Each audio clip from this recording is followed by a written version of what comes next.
Okay, so I got to see Blade Runner 2049 yesterday, and I wanted to do a quick review of it. Now, I do realise that there's a lot of other people doing reviews of this thing, so I'll keep this fairly short anyway. There may be some minor spoilers in this, by the way, before I go any further forward. But one thing that I will say, because obviously the visual side of this film is something that we were really kind of wondering how it was going to match the first one. Well, I saw this in IMAX in Bradford, and it's one of the best IMAX screens around where I live. Really good experience seeing this in IMAX. I definitely recommend it if you get the chance to do so. But very immersive anyway. But so visually it was very good. The score was incredible. Again, that's another thing that the original film gets a lot of praise for, and I think appropriately. The original score by Vangelis in the first film was pretty much matched in this one. It was Hans Zimmer, who's one of my favourite film score composers, along with some other guy, did the score to this. And at times it did sound like it had some of the same cues as the original film, but brought something new to the thing. And really good, effective music anyway. But that's a few little side things, visuals and the music. The actual film itself, like I said, I don't want to give away too many spoilers, because I did enjoy the fact that I didn't know too much about this film going in.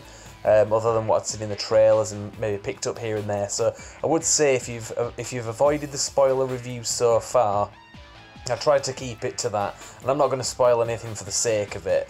But one thing that I will say is that I was very happy with the concept that I sort of understood going into this, that something gets discovered that is basically a threat to everybody. And I thought, well, what is that? Is it like a virus? Is it a bomb? It's like, you know, what the hell? The usual sort of things that you get in these. It's actually, I'm not going to tell you exactly what it is, because again, I don't want to spoil it.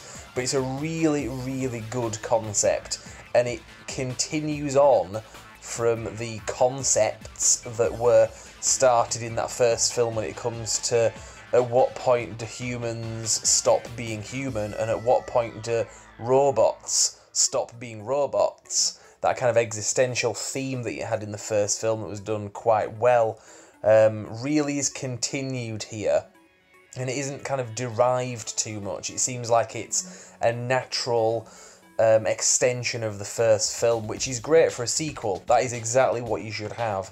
So on so many levels, I loved this film. I'd give it a 9 out of 10, and that is quite a high score for me. It's not the best film of the year that I've seen so far, but it is definitely up there. I will put it in my top 5 this year. Really happy with this. The other two people that I went to see this film with as well were very happy. In fact, one of my friends, Anthony, he didn't particularly like the first film. He only saw it for the first time about a week ago. He didn't understand it too much, which is understandable because the film, it can be a bit confusing. I had to kind of explain a few things after he'd watched it, and he was like, oh, that makes sense. This film he didn't have a problem with. So I think this film's going to do quite well, and I know it already has done quite well in terms of critical success, but I think it will be one that a lot of people that actually go to see it will relate to and understand a bit more than people did with the first film. Because that first film was not a success when it came out originally. It was more of a cult hit that kind of grew after the videotape explosion of the 80s and 90s. This film, I'm hoping, really does justice to that first film that didn't do itself justice at the box office. It's kind of like having a kid who lives up to the success that their parents didn't, kind of thing. It's like, well, we know your parents had a shit time, but you know, you go off and do things that they didn't do, and they'll get to see it through your eyes. I'm kind of hoping that that's what the second film does for the first film, because it'd be really great. Now, I do realise this film is written by, well, one of the same writers of the first film, so again, there's some real connective tissue there that you see naturally followed up on in terms of just everything, really, the way that the story kind of develops and continues from the first film.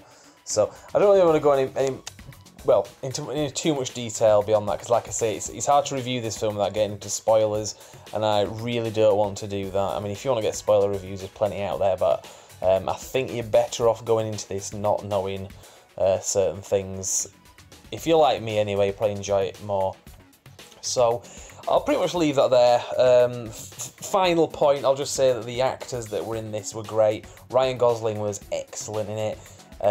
Harrison Ford's return comes quite late on in the film to what I was expecting, but still very good, and he's in the film plenty as well. Also, Jared Leto, it's nice to see an actor who is actually shown in the trailer that actually appears in the film as well, because with Jared Leto, he's kind of been screwed over a couple of times recently anyway. So, that aside, I'll certainly just leave there and say I recommend this film. It's quite a long film, it's about 2.5 hours, but it didn't feel too long. So go see it at the cinema, and like I say, I saw this in IMAX, and I recommend that format for this film particularly. If you haven't been to an IMAX screening before, get yourself into one with decent seats, and you will not be disappointed. Okay, I'll leave it there and say thank you very much for watching. This is Brand X Reviews. You can follow us on social media, Facebook, YouTube, obviously, and Instagram. So if you check us out, I'll leave it there and say thank you very much for watching.